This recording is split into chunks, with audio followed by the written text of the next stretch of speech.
Hello everybody, welcome back to my channel. It's me Pixella, and today we have another speed build video. Now in today's build we are making a trailer. This isn't like any other type of trailer because it's a bit more fancy. Now this is gonna be more of a modern one. You can imagine a young couple in their mid-20s that are just tired of all that hustle and bustle from the city and decided to go ahead and hop on a new adventure and live a bit of that nomadic lifestyle. Now back to the build itself. First of all, I want to shout out Roxy Sims because she's the one that inspired me to go ahead and make a trailer. So as you can see, we first have the base of the trailer, and then we kind of had to do some manipulations in order to get the house platform itself on the trailer. Now we are doing the roof. We're trying to get this to look as much as possible as a trailer. So as you can see, we're adding kind of a curvature here. At first I was like trying to figure out what kind of style of trailer do I want to go for. So I knew I wanted it to be modern, but I'm like, do I just want the interior to be modern or only the exterior, or what was I going for really? So in the end, I ended up settling for a more flat slash straight lined type of roof, just because I felt like that was what was gonna give it the most modern feel and still keeping it quite trailer like. So you can see I was trying to be like, okay, maybe we can do half or something like that. So then I start, I'm like, you know what, I'll give up. I'll just do a more straighter line on the side and then keep it a bit curvy. So at first I was like, okay, let's do white, because I'm like, a trailer is usually white, so let's do that. And then I was like, wait, but can I make it a bit more interesting, adding a pop of color? I feel like the white looks too bland. I didn't like it, so I went ahead. I'm like, okay, we can do some wood paneling, and here that's basically what I'm doing. I'm like, okay, wait, let's change the roof again. Maybe I can make it better. And I'm like, oh, there's this little gap in the middle, what do I do with that?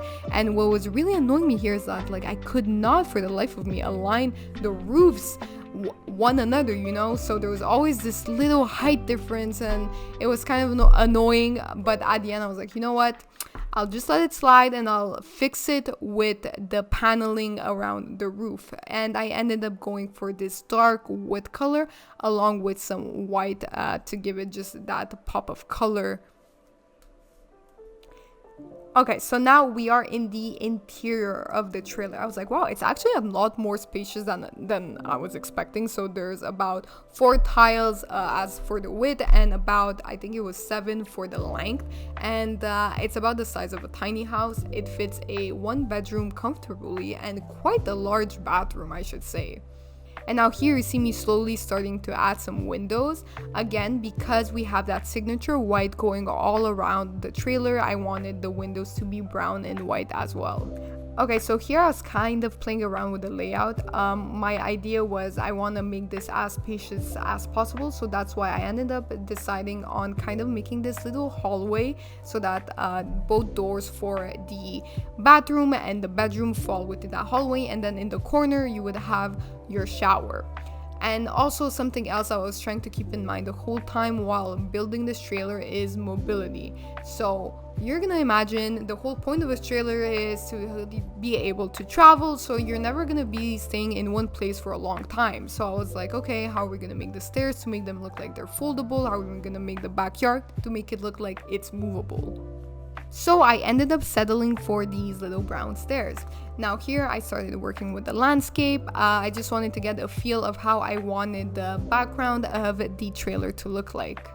And as you can see, we are not in the complete desert, so there needs to be some trees and rocks and other things. So now here I am doing the fencing for the backyard. Now the reason why I kind of chose this fence, which isn't really a fence, is because again I was thinking about mobility. So this way your Sims could hypothetically be able to move around easily. They can just store this fence away. Same thing with the rug idea. So now here I was like, okay, you see it's sand everywhere. I'm not just gonna put fake grass.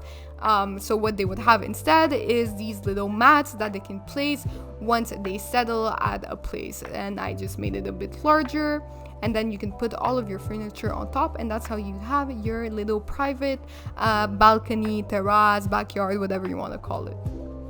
Going back to the landscape, adding some dirt to create a little path walk, and just adding again some more landscaping trees and grass and other things such as rocks that you'll see in a second now.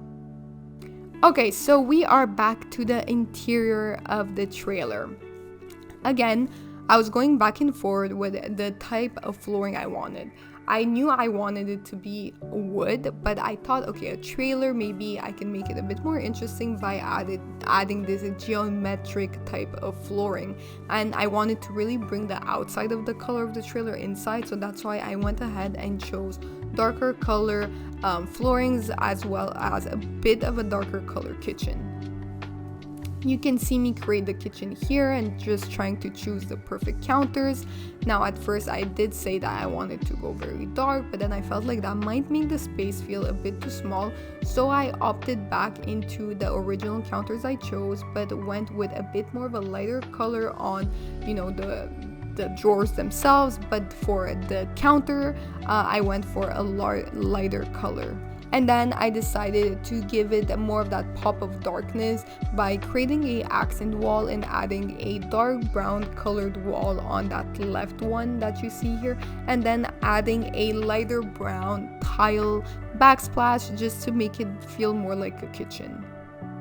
Another thing that I was really thinking about throughout this whole build was creating as much storage as possible. Now, although I know in Sims like you can actually use the storage, but in a real life situation in a trailer you would want to be able to optimize that space, right? So you're gonna want to use as much storage and as much hidden storage as possible and making it look neat.